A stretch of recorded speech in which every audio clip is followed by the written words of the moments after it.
Assalamualaikum warahmatullahi wabarakatuh.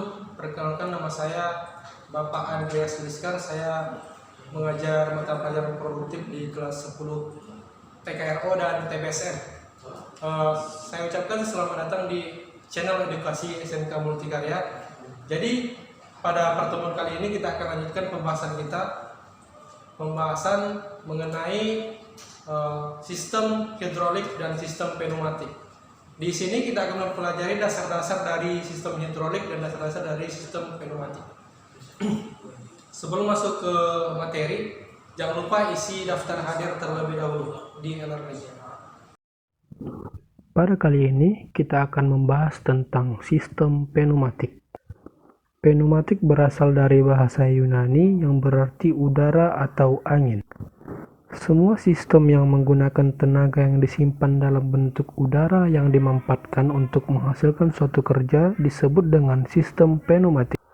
Dalam penerapannya, sistem pneumatik banyak digunakan sebagai sistem automasi. Tujuannya adalah untuk menghasilkan gerak, yaitu gerak maju, gerak mundur, gerak naik ataupun turun, dan bahkan gerak berputar. Gerak yang dihasilkan akan dimanfaatkan sesuai dengan kebutuhan. Contohnya, jika di dunia industri, sistem pneumatik dimanfaatkan untuk memindahkan benda dari satu tempat ke tempat yang lainnya. Di dunia otomotif, contohnya dimanfaatkan pada sistem rem, sistem suspensi, impact, atau mekanisme roda pesawat terbang yang berfungsi untuk menaikkan dan menurunkan roda pesawat terbang. Kelebihan dari sistem pneumatik antara lain, yang pertama, fluida kerja mudah didapat dan ditransfer. Yang kedua, dapat disimpan dengan baik. Yang ketiga, penurunan tekanan relatif lebih kecil dibandingkan dengan sistem hidrolik. Yang keempat, viskositas fluida yang lebih kecil sehingga gesekan dapat diabaikan. Yang terakhir, lebih aman terhadap kebakaran. Adapun kelemahan dari sistem pneumatik ini yaitu gangguan suara yang bising, gaya yang ditransfer terbatas, dan yang terakhir dapat terjadi pengembunan. Sistem pneumatik ini dibagi menjadi 3 bagian. Yang pertama, sistem tekanan tinggi. Udara biasanya disimpan pada tabung dengan range tekanannya yaitu dari 1000 sampai dengan 3000 psi. Yang kedua, sistem tekanan sedang, yaitu mempunyai range tekanan udara antara 100 sampai dengan 150 psi. Yang ketiga, sistem tekanan rendah. Tekanan udaranya berkisar 1 sampai dengan 10 psi. Komponen utama dari sistem pneumatik yaitu terdiri dari yang pertama, kompresor. Kompresor menghisap udara atmosfer, kemudian dikompresikan ke dalam kompresor sampai pada tekanan tertentu. Kemudian, udara itu akan dialirkan melalui pipa-pipa penyalur untuk masuk ke dalam sistem pneumatik. Di dalam sistem pneumatik, udara akan diolah terlebih dahulu oleh liquid separator dan air preparation. Komponen ini terdiri dari filter, regulator, dan lubrikator. Di dalam sistem pneumatik ada istilah yang dinamakan dengan oil and water trap. Fungsi dari oil and water trap ini adalah sebagai pemisah oli dan air dari udara yang masuk dari kompresor. Jumlah air presentasinya sangat kecil dalam udara yang masuk ke dalam sistem pneumatik, tetapi dapat menjadi penyebab serius dari ketidakberfungsinya sebuah sistem. Maka dari itu, udara yang masuk ke dalam sistem harus melewati pengering udara. Agar udara yang masuk ke dalam sistem bersih dari air. Cara kerjanya menggunakan gaya sentrifugal yang kemudian cairan akan mengumpul di pinggir lalu turun ke bawah. Sehingga yang mengalir ke dalam sebuah sistem adalah udara kering. Kemudian, udara kering masuk ke filter untuk disaring kotorannya.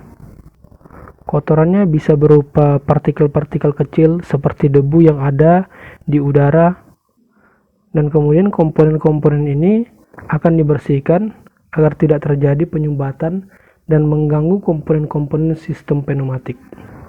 Kemudian, udara mengalir ke pressure regulator. Regulator digunakan untuk mengatur tekanan udara yang akan masuk ke dalam sistem. Di dalam regulator ada pegas dan ada keran. Jika keran diputar, akan mengatur pegas, dan pegas akan membuka katup sehingga mengatur tekanan udara. Biasanya, regulator dilengkapi dengan manometer, agar operator bisa mengetahui berapa tekanan udara yang mengalir ke dalam sistem pneumatik. Semakin tinggi udara yang masuk ke dalam sistem, maka akan semakin tinggi pula tekanan yang akan dihasilkan.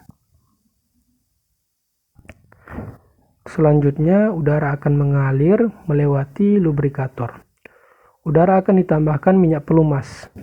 Fungsinya adalah jika udara masuk ke dalam aktuator ataupun sebuah komponen yang bergerak ataupun berputar, tentu ada gaya gesek padanya.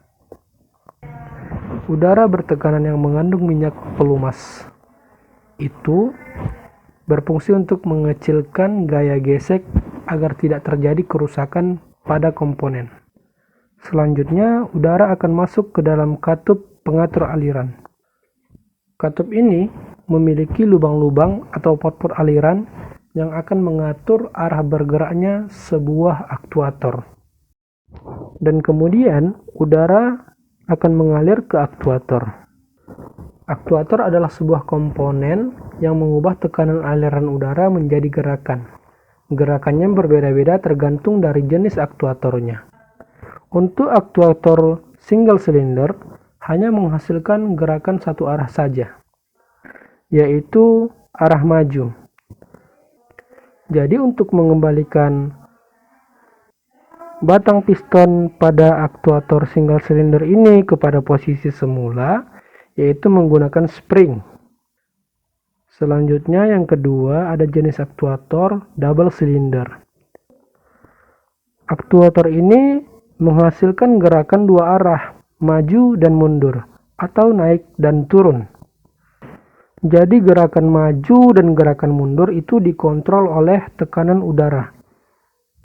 Dan ada juga yang dinamakan dengan rotate aktuator, yaitu aktuator ini yang menghasilkan gerakan berputar. Jadi sampai di sini dulu pembahasan kita mengenai dasar sistem pneumatik. Semoga video kali ini bisa bermanfaat dan bisa memudahkan Anda dalam memahami materi dasar sistem pneumatik. Sampai bertemu pada materi berikutnya. Assalamualaikum warahmatullahi wabarakatuh.